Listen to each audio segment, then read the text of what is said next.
నమస్తే, నేను సిరి. పాస్టర్ ప్రవీణ్ ఈ వ్యక్తి గురించి తను మరణించినప్పటి నుంచి అసలు ఆ మరణం ఎలా జరిగింది అనే దాని చుట్టూ చాలా ప్రశ్నలు, చాలామంది హత్య లేదు, ఇది నార్మల్గా యాక్సిడెంట్ జరిగి చనిపోయారు అని చెప్పేసి కొంతమంది. అసలు ఈ ప్రశ్నలన్నిటికీ మరి సమాధానం ఎప్పుడు దొరుకుతుంది ఏంటి?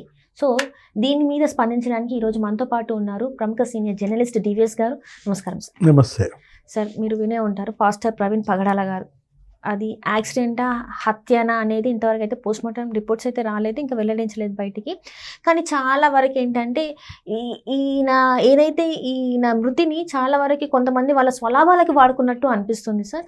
సో ఈ క్వశ్చన్స్ అన్నిటికీ ఇది హత్యనా లేకపోతే యాక్సిడెంటా, ఇలాంటి ఈ క్వశ్చన్స్ వీటన్నిటికీ మరి సమాధానం ఏంటంటారు?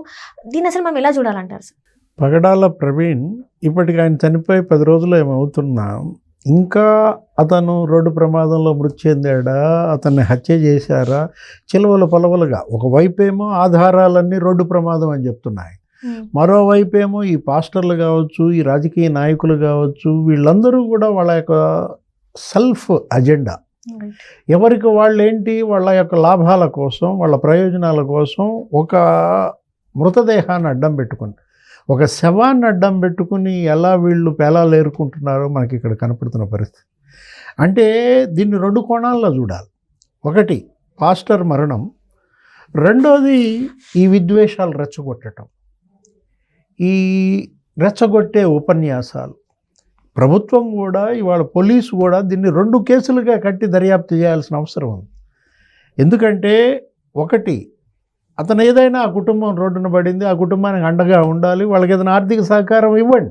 నిజంగా మీలో క్రిస్టియానిటీ ఉంటే, మీరు నిజమైన క్రైస్తవులు అయితే వాళ్ళు ఏం చేయాలా, వాళ్ళకి ఆర్థిక సహకారం ఇవ్వాలి, ఆ భార్యకి ఆ కూతురికి కావాల్సినటువంటి అన్నీ చెయ్యాలి. అది వదిలేసి ఏది అతని శవం మీద వీళ్ళు రాజకీయ లాభాలు పొందాలనుకోవటమే ఇక్కడ ట్రాజడీ అన్నమాట.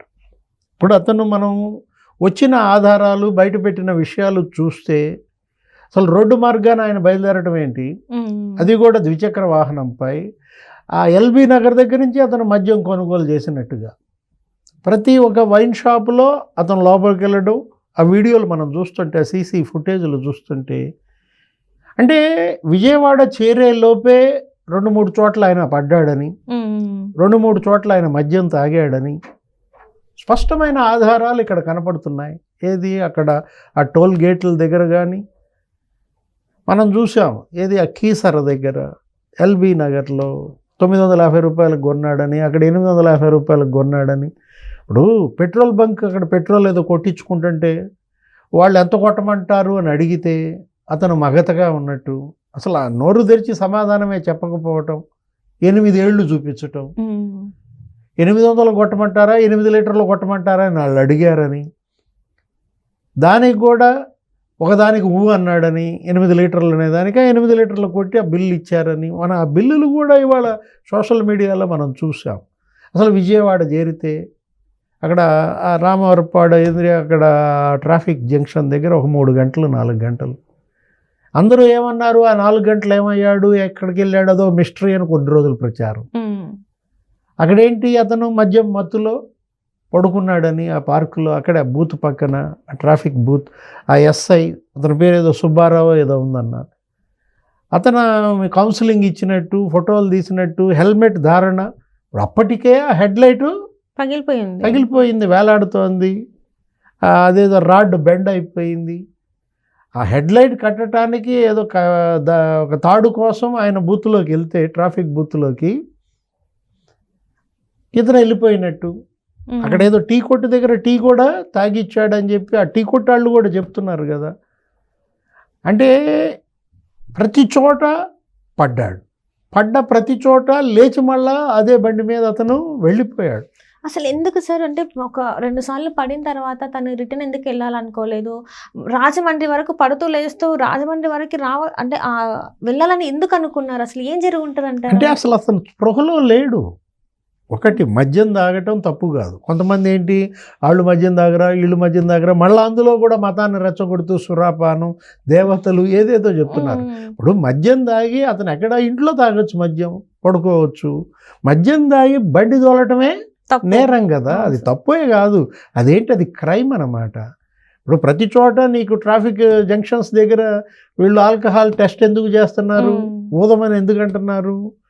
ఇప్పుడు ఇవాళ అతన్ని ఆ నైట్ అక్కడ రెస్ట్ తీసుకోమని విజయవాడలో మార్నింగ్ బయలుదేరమంటే అతను వినకుండా బయలుదేరటం, అక్కడ మళ్ళీ బయలుదేరినాక ఇంకో చోట ఏలూరులోనో ఎక్కడో మద్యం కొన్నాడంట, మళ్ళీ అదొక స్లిప్ నడుస్తోంది, ఆ సీసీ ఫుటేజ్ నడుస్తోంది, ఇక్కడ ఏలూరులో మళ్ళీ మద్యం తాగాడని.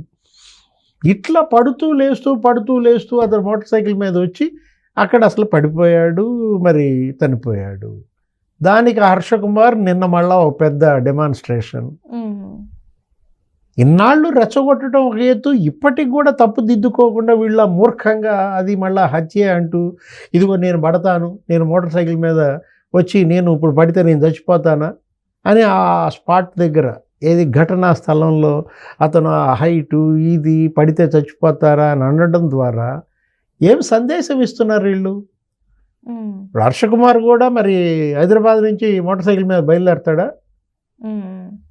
అతను ఎక్కడ ఆగాడో ప్రవీణ్, ఇతను కూడా అక్కడ ఆగి మద్యం కొంటూ తాగుతూ అట్లా పడుతూ లేస్తూ వస్తే అప్పుడు ఇక్కడికి వచ్చి మళ్ళీ పడితే అప్పుడు అతను బతుకుంటాడో లేదో చెప్పాలి. ఆయన ఫుడ్ కూడా తినలేదని ఒక టాక్ కూడా వినిపిస్తుంది సార్. అంటే మద్యం సేవించి అంటే మనము లోపలికి ఆహారం పంపించకపోయినా కూడా ఇలాంటి ఛాన్సెస్ అయ్యే ఉంటాయి, ఎందుకంటే హార్ట్ అటాక్ వచ్చే ఛాన్సెస్ అయితే ఉంటాయి కదా. ఇప్పుడు అసలు ఇదంతా ఒక ఎత్తు అన్నాం మనం. ఈ కేసుని 2 కోణాల్లో దర్యాప్తు చేయాలి ఏపీ పోలీస్. ఒకటి మరణం, రెండోది ఉద్రిక్త ప్రసంగాలు, రెచ్చగొట్టే ఉపన్యాసాలు, అంతమంది పాస్టర్లు అక్కడ చేరటం. ఇప్పుడు ఒక brother Anil Kumar, K A Paul, తర్వాత హర్ష కుమార్, అసలు ఎంతమంది, అతను ఎవరో జాన్ లింగం అంట, వీళ్ళంతా వైఎస్ఆర్ కాంగ్రెస్ పార్టీకి ఎలా కనెక్ట్ అయ్యారు అంటే వైఎస్ఆర్ కాంగ్రెస్ పార్టీ దీన్ని అడ్డం పెట్టుకుని జగన్మోహన్ రెడ్డి మళ్ళీ అందరూ నిరసనలకు పిలుపులు ఇవ్వడం, సాక్షి మీడియాలో కథనాలు రాయడం, అంటే ఎలా ఉంది ఇదంతా ఒక ఆర్గనైజ్డ్ క్రైమ్గా ఉంది. ఏది రోడ్డు ప్రమాదంలో మరణం ఒక ఎత్తు అయితే ఆ మరణాన్ని అడ్డం పెట్టుకుని మత చిచ్చు రగిల్చే కుట్ర. ఇప్పుడు ఈ పాస్టర్ ప్రవీణ్ అయినా కూడా గతంలో హిందూ మతాన్ని ఆయన ప్రసంగాల్లో తోలనాడిన వీడియోలన్నీ ఇప్పుడు బయటకు వస్తున్నాయి. అసలు ఈ మత విద్వేషం ఏంటి, అసలు రెచ్చగొట్టే ఉపన్యాసాలు ఏంటి? క్రైస్తవం ఇదే బోధిస్తుందా? దై లవ్ యువర్ నైబర్ అంటారు, నీ వలే నీ పొరుగు వాణిని ప్రేమించుము అంటారు. ఇప్పుడు ఇవాళ వీళ్ళెవరు నిజమైన క్రైస్తవులు కాదు, ఏ క్రైస్తవం ఇది బోధించదు. ఇలాంటి పరిస్థితుల్లో కూడా హర్ష కుమారు లేకపోతే కేఏ పాల్ ఆయన అసలు మరి 20 కోట్ల మంది క్రైస్తవులు రోడ్ల మీదకి వస్తారంటాడు కేఏ పాల్. ఇప్పటికీ అసలు వాళ్ళు మాట్లాడుతున్న మాటలు మనకు అర్థం కాని పరిస్థితి ఏంటి?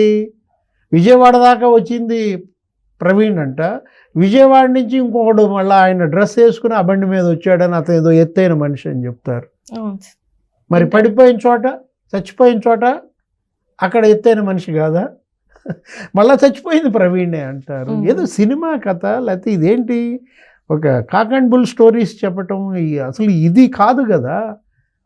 మీకు స్పష్టమైన ఆధారాలు అది రోడ్డు ప్రమాదం అని చెప్తున్నాయి. అతను మద్యం తాగడం అతనికి మరణానికి కారణమని అతను చెప్తూ వస్తున్నప్పుడు తప్పు తెలుసుకోవాలి, వాళ్ళు గమ్మున ఉండాలి కదా. అది లేకపోగా అసలు ఎవరు ఆ జాన్ లింగం అనే అతను, వైఎస్ఆర్ కాంగ్రెస్ పార్టీకి వాళ్ళకున్న కనెక్షన్ ఏంటి? ఆ రాజేష్ అనే అతను ఎవరు?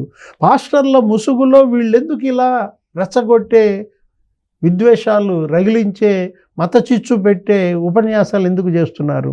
ఇది ఎవరి లాభాల కోసం? దీనిపైన అసలు ఉన్నత స్థాయి దర్యాప్తు జరపాలి. ఎవరైతే ఈ రోడ్డు ప్రమాదం ఈ మరణాన్ని అడ్డం పెట్టుకుని హత్యగా చిత్రించి ప్రజల్లో ద్వేషాలు రగిల్చాలని చూశారో వాళ్ళందరిపైన కేసులు బుక్ చేయాలి. Right, thank you so much sir.